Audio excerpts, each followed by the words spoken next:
celui de l'esclavagisme. À travers son ouvrage intitulé Saint-Pierre de la Martinique 1635 et 1695, elle nous invite à comprendre les fondements d'une société qui nous habite encore aujourd'hui.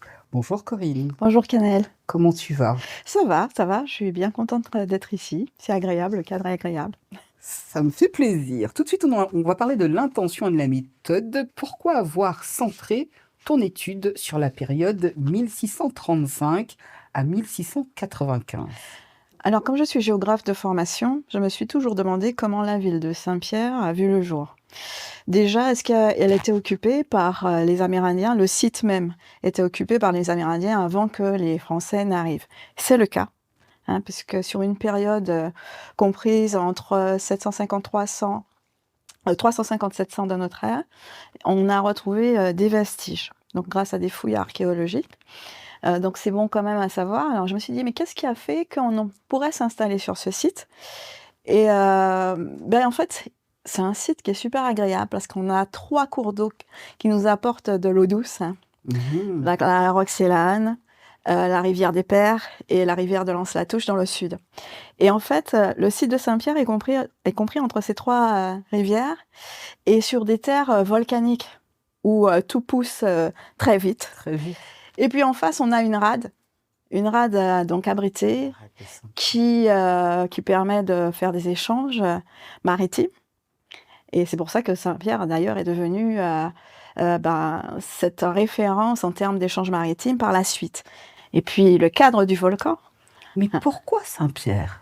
Alors pourquoi Saint-Pierre? Parce que Saint-Pierre a été vraiment la première ville qui a eu beaucoup d'influence, non seulement à l'échelle de la Martinique, mais à l'échelle de la Caraïbe.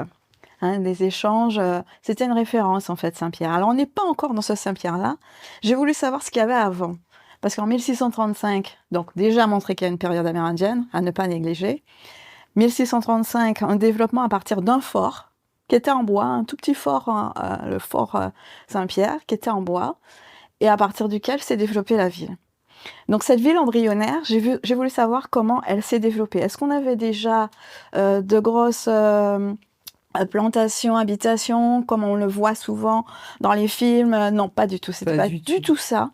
C'était une toute petite bourgade, en fait, qui s'est développée à partir d'une seule grande rue, qu'on appelle la Grande Rue, qui correspond à la rue Victor Hugo aujourd'hui, quand on arrive à Saint-Pierre.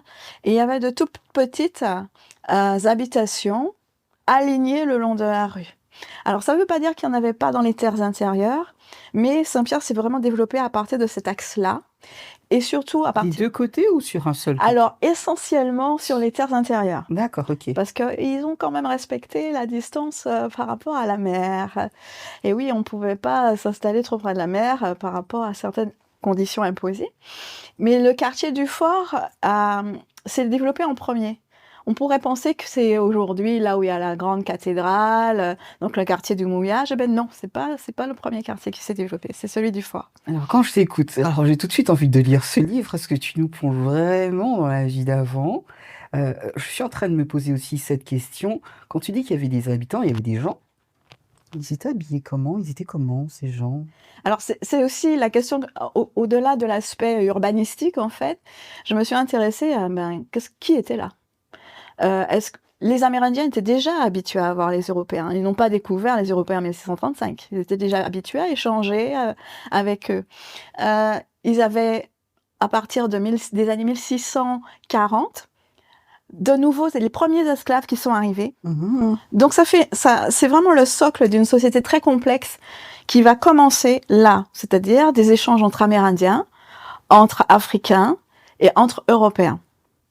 J'imagine. Et donc c'est très compliqué parce que tout le monde n'est pas logé à la même enseigne. En fait, on a bien sûr des esclaves qui sont déjà sur les petites habitations. Par exemple, dans nos recherches, on a vu que sur les petites habitations, il peut y avoir 3, 4, 5, 6 esclaves.